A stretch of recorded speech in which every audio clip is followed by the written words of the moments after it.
People who live by the hormones of stress on a daily basis, and for the most part, that's 70% of the time for most human beings.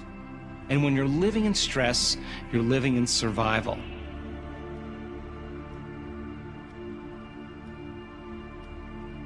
And when you're perceiving some threat in your external environment, when you perceive a danger, you have the perception of something that could get worse, it turns on that primitive nervous system called your fight or flight nervous system.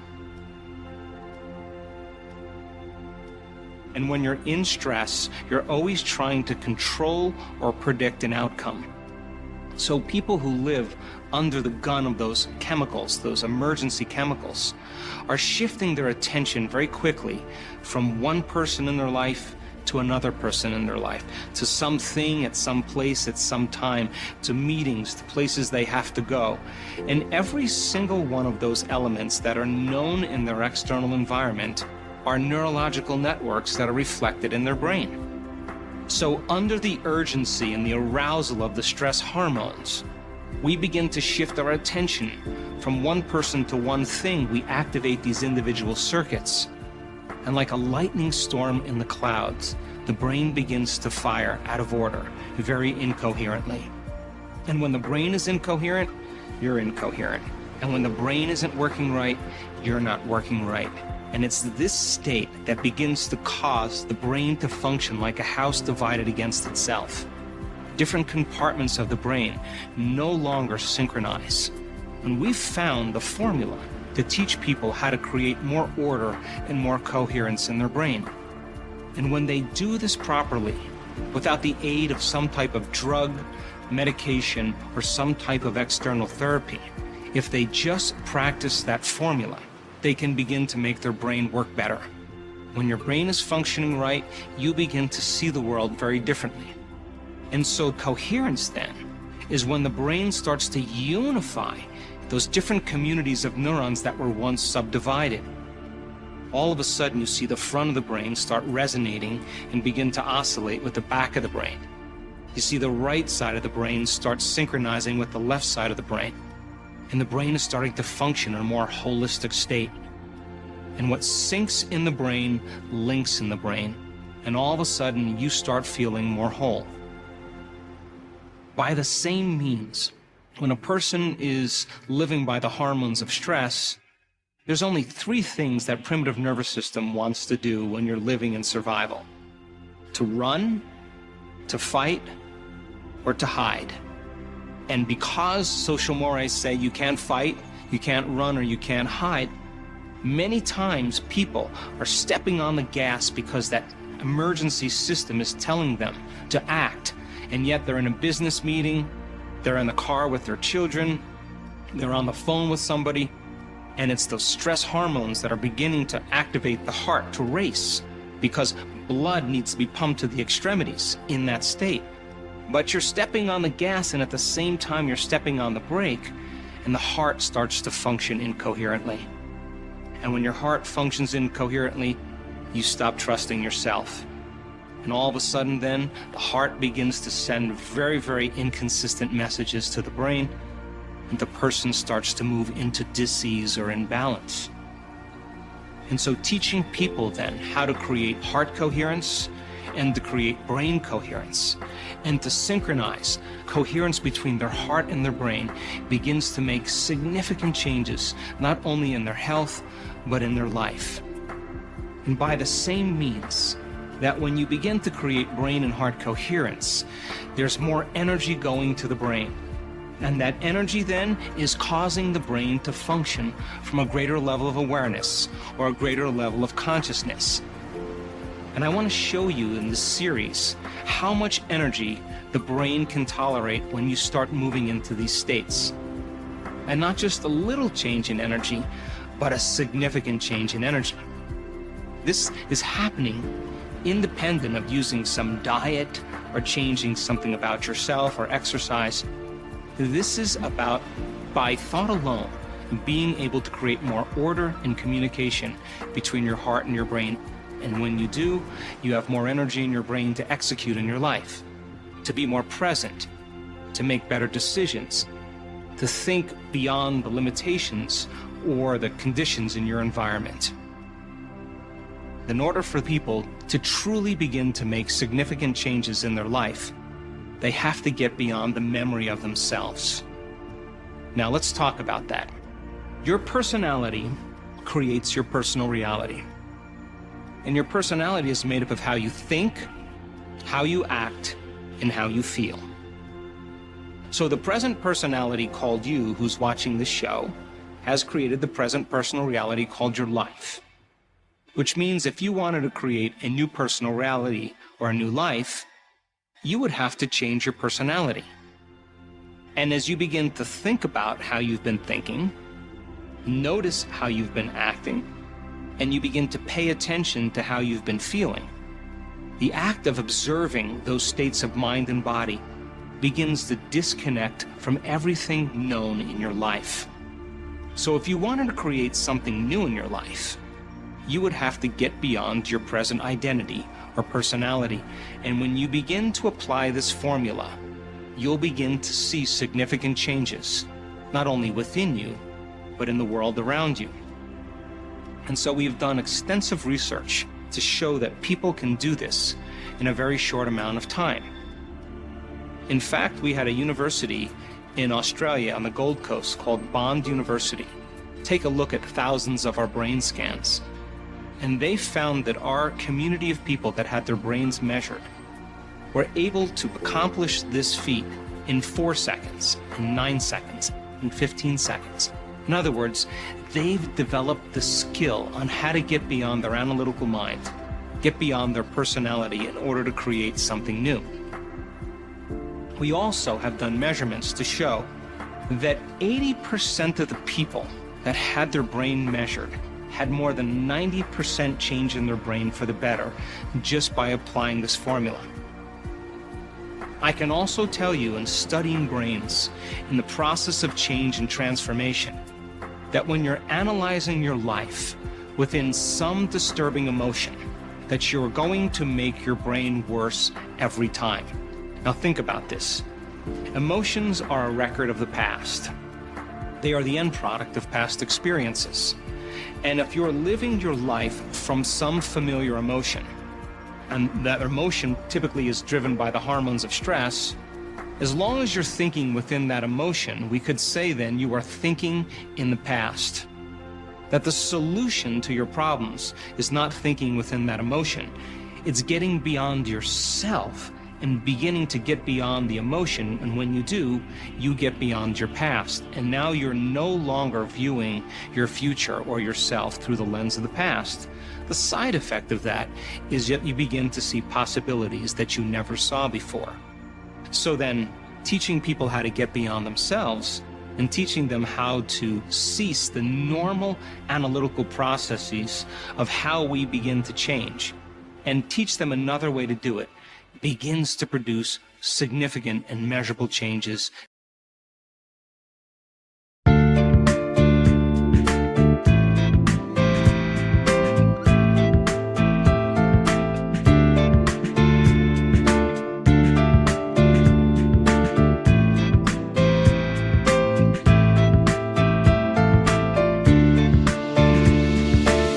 You have changed my life with your words and motivation.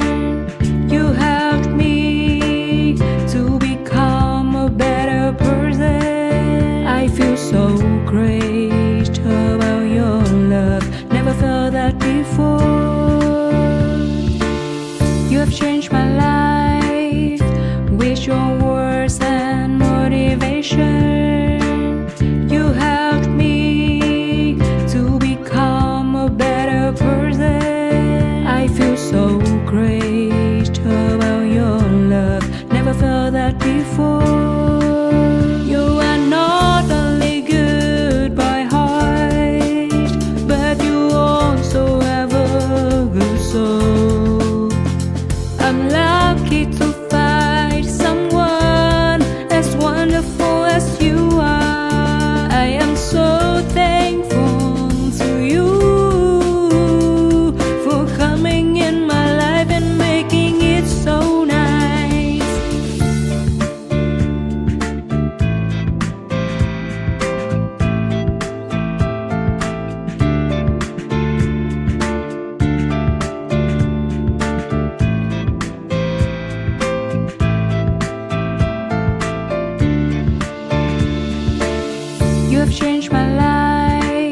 in their life. In other words, it takes a long time for you as a personality to change your personality. It takes a long time for the ego to change the ego. It takes a long time for some subconscious program or some habit to change some habit.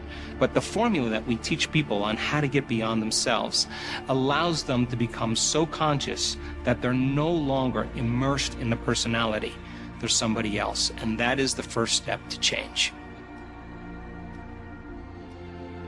So how is this information changing the way we look at the world when we go from thinking to doing to being?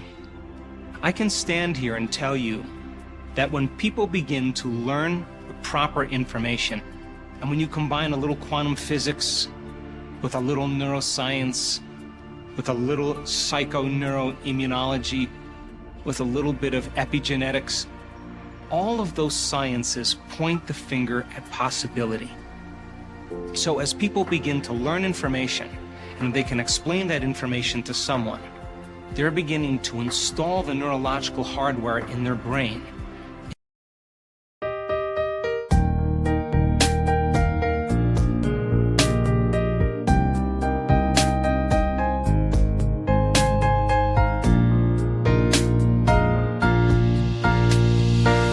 I wanna thank you for your unconditional love for me.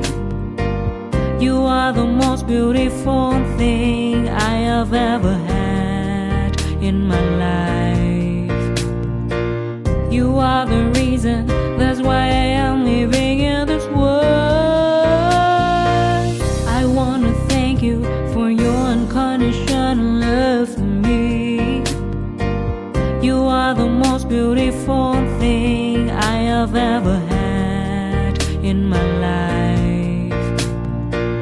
You are the reason, that's why I am living in this world. I admire the way you are always there for me. I admire the ways you always take care of me. I admire the way you give your all just to see a loving smile on my face. I admire the way you love me.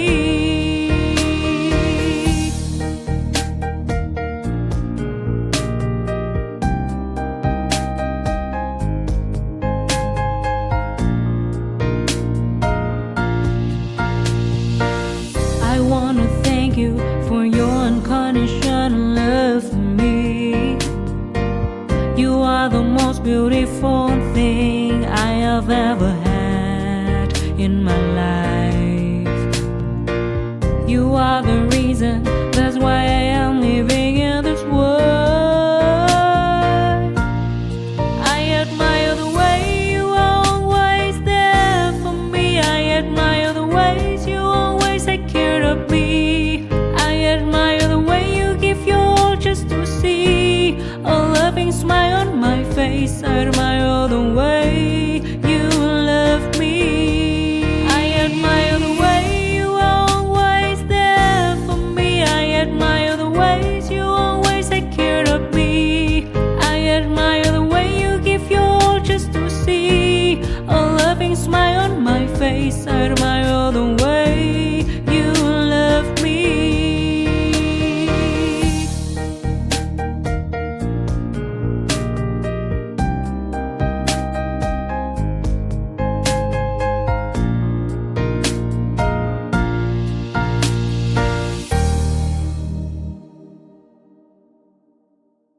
In preparation for an experience, they're making their brain fire in new sequences, in new patterns, and new combinations. And whenever you make your brain work differently, you're changing your mind. And the more that they understand what they're doing and why they're doing it, the how gets easier. And the antithesis is also true too. If you can explain that information, it's not wired in your brain. So the purpose of the explanation process then, as we add new stitches into the three-dimensional tapestry of our gray matter, is we're doing this because we want to install that circuitry so that nothing is left to conjecture, nothing is left to superstition, nothing is left to dogma.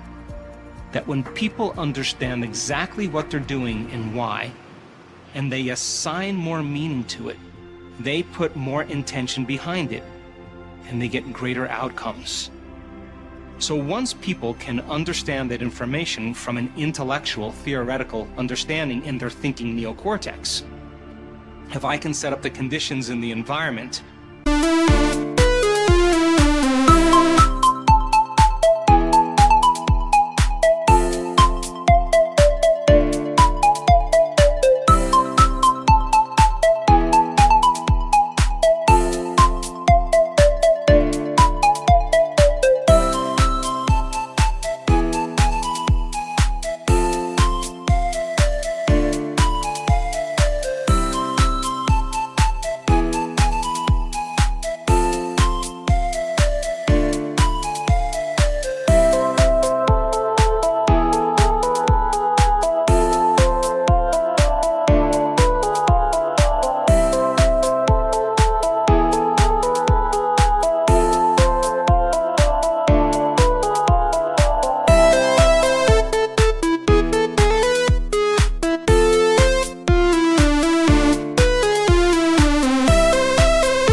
give them the proper instructions, and they can get their behaviors to match their intentions and their actions equal to their thoughts.